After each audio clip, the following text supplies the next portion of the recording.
Okay, so what we did last lesson is we learned about how you measure correlation. And I just wanted to quickly recap this before we move on to the next part.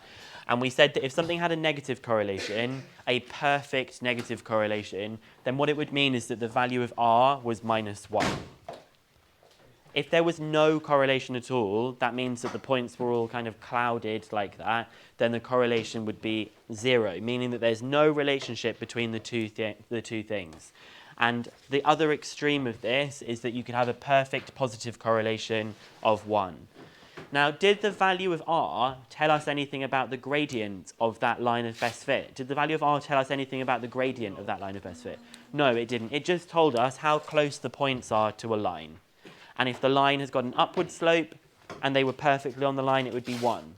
What did tell you about the value of the gradient? What did tell you about the gradient when you did your calculations? Pardon? The b with the bit that goes with the x. And if you put it in the a plus bx form, the value of b tells you the gradient and the value of a tells you the y-intercept, which we'll be able to use as an interpretation. So we now want to say to ourselves, okay, well, what about if things show up on my calculator as being correlated? How confident can I be that there is actually a correlation between these two things? And so I'm going to use an example here from a spreadsheet that has randomly generated maths marks for students, and it has separately generated random English marks for students. So this first one that I've done here, these are two separate experiments. This first one, where there are 10 students, I randomly gave them these English marks here and randomly gave them these maths marks here. Now, if these numbers have been given out completely randomly, there is no real-life relationship between the English marks and the maths marks. There's no relationship because they were assigned randomly. And if something has been assigned randomly, we shouldn't then be thinking to ourselves that there is a correlation between them. But what you notice here is that the observed PMCC, the value of R, between maths and English in this first set of data is 0.219. So you would do this calculation and you would think that there is a relationship between these random numbers when we know that there is no relationship between these numbers because they are completely randomly, artificially generated.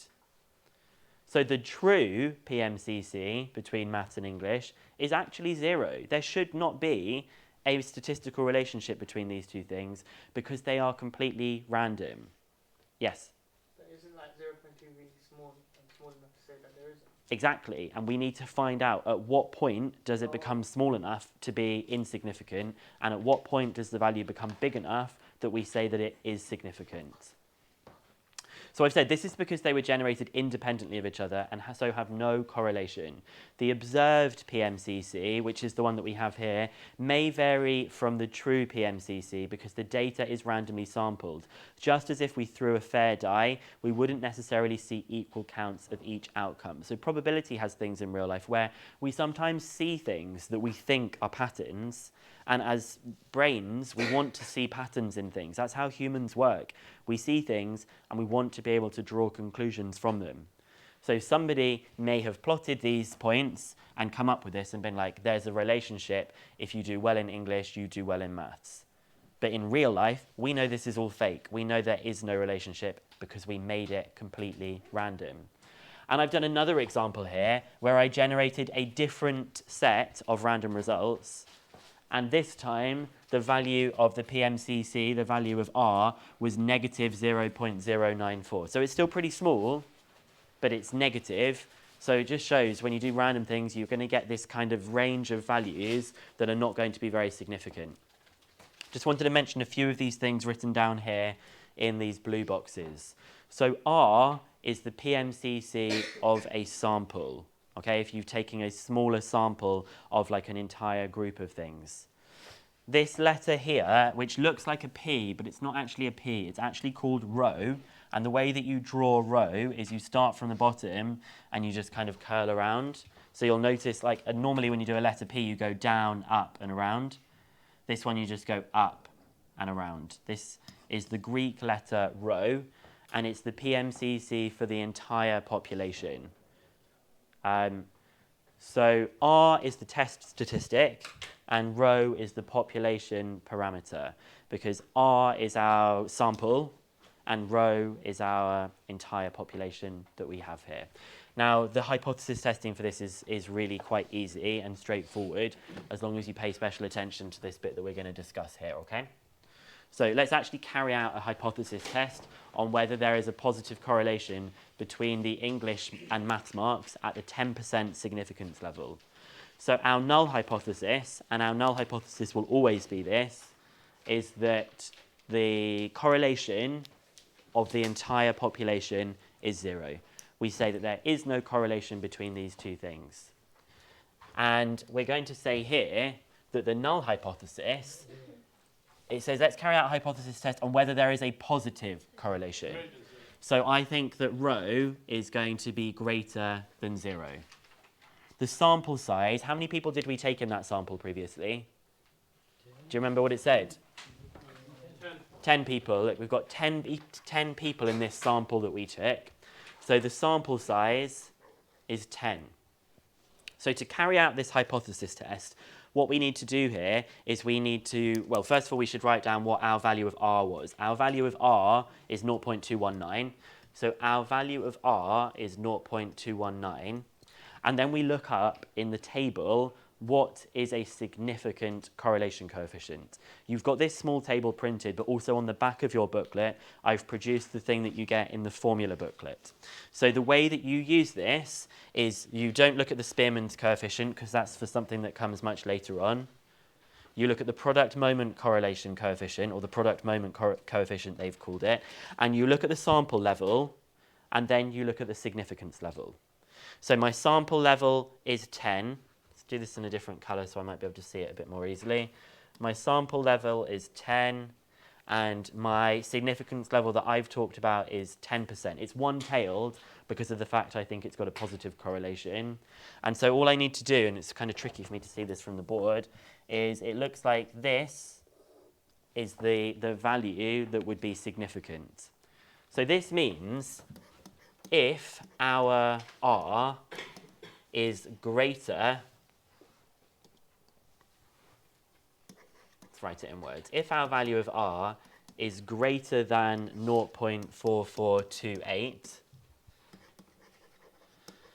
there is evidence to reject the null hypothesis, i.e., there is a positive correlation. And if you just pause and think about that for a second, it kind of makes sense. We're saying the threshold to be significant is if R is bigger than 0.4428 that we have here. Our R is less than 0.4428 for that particular sample size, so there is not enough evidence to reject the null hypothesis. Is that right? There is not enough evidence. Yeah, so we accept the null hypothesis that there is no correlation. So that's what I'm going to write down here in black. So I'm going to say that 0.219 is less than 0.4428. So not enough evidence to reject H0. This suggests there is no correlation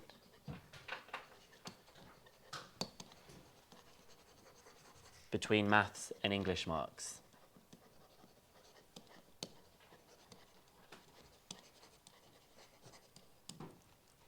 Okay?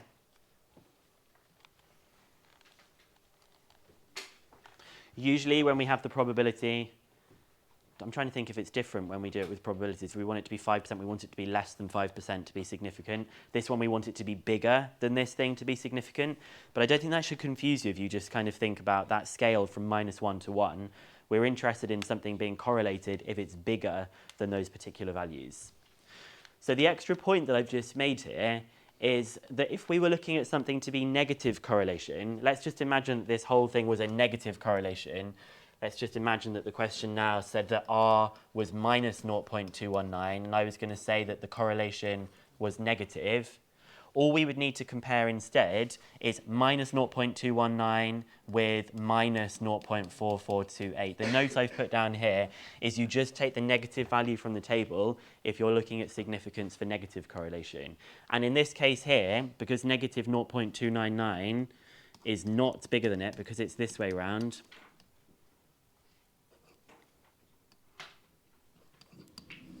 because negative 0.219 is bigger than that, it's not negative enough to be significant. So that one that I've done in red there is to say if it was a negative correlation, just pick out the negative value from the table instead. There's no point in them printing the table twice as big because it's the same values but just with negatives added in front of them. Okay? Any questions on this bit? Yes?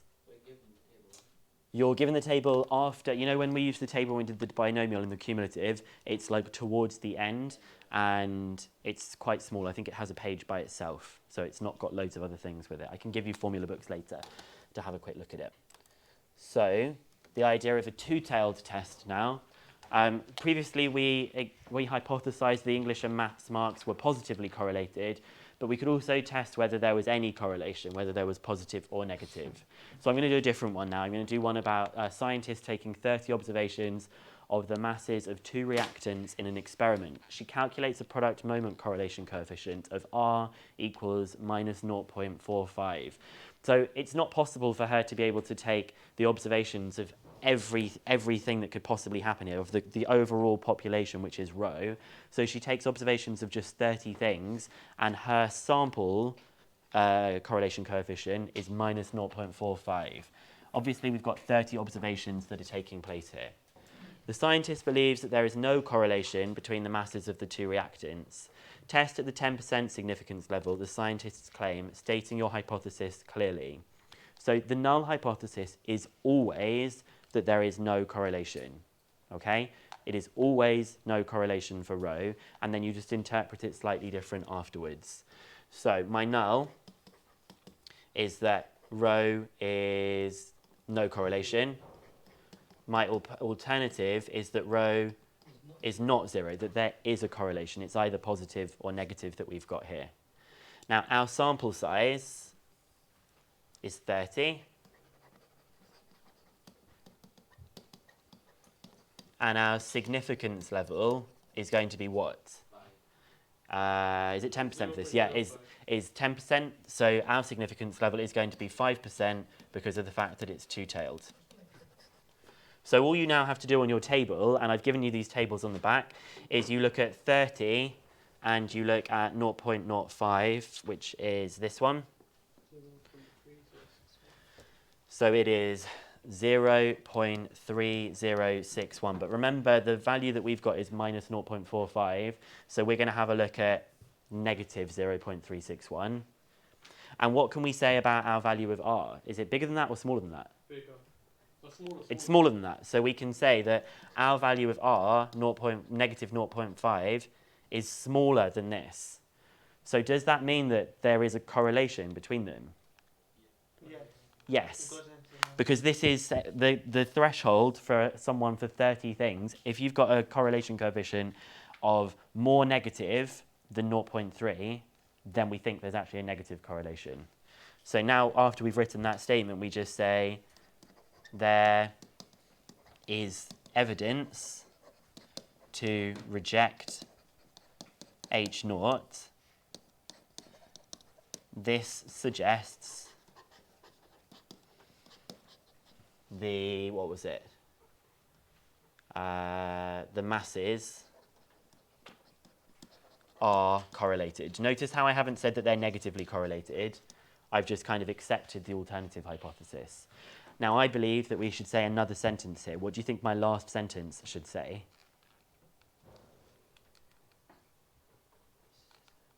It says the scientist believes that there is no correlation. So is the scientist right or wrong? Okay, so this suggests the masses are correlated and the scientist is incorrect, or the scientist's claim is incorrect. And that's it. That's hypothesis testing. Done. You said it was hot. No, I didn't. A two-tailed test is still just the one. It's always, yeah. Compare one table. And the critical region is if the correlation coefficient is less than minus 0.3061, that's the critical region.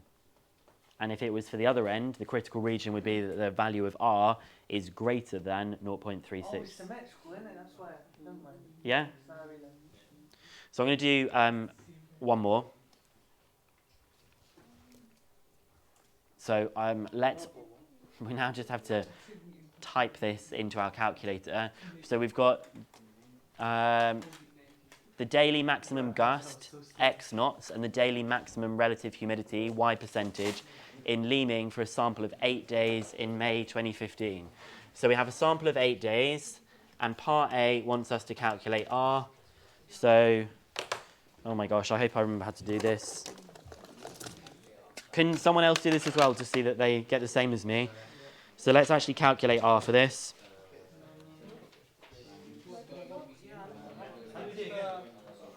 So to do this, you go to statistics and you type them all in the list, first of all.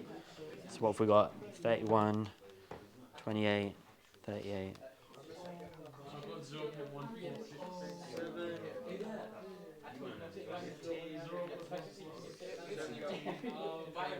Shh.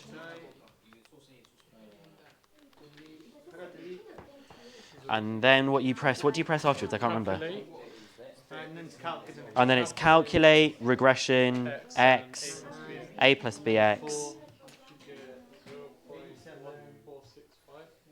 No, you've typed them in differently to me.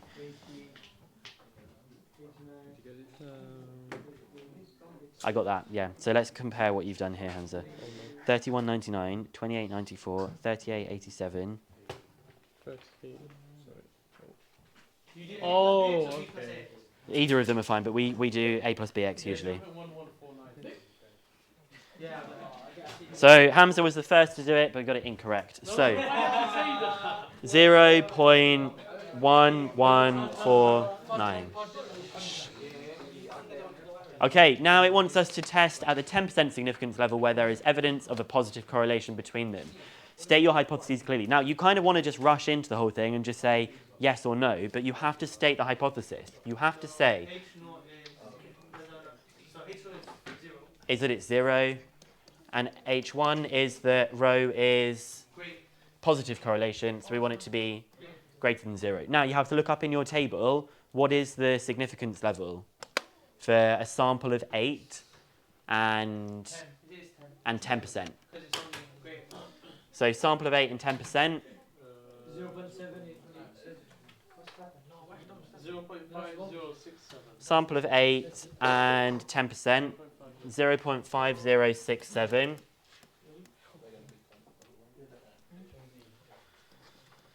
.5067, and our value is less than that.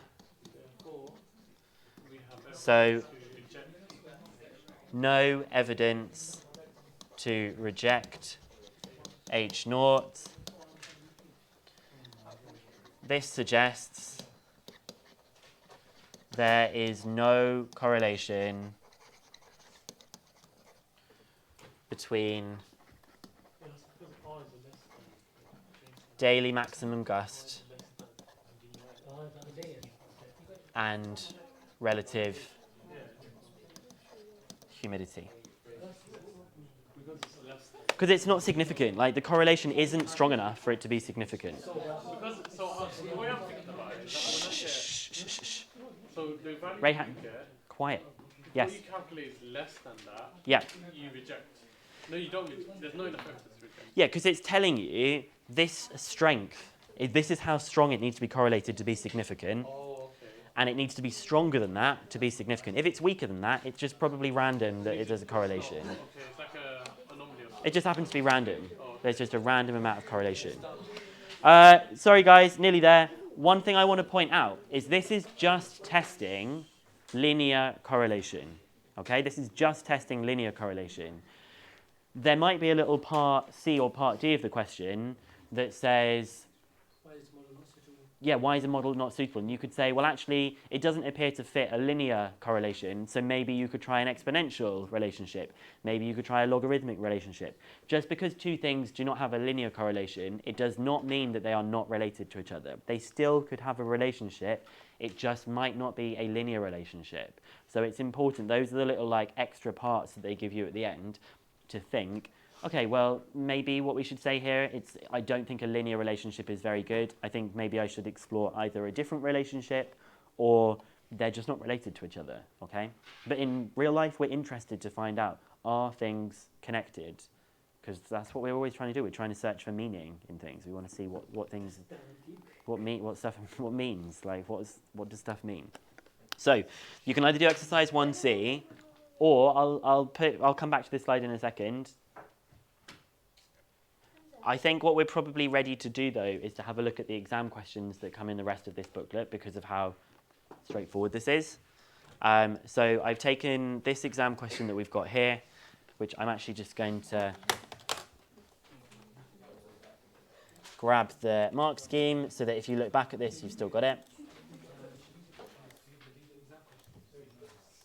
And then we've got this one here, which I will grab the mark scheme. And then this one here. So you can pause it.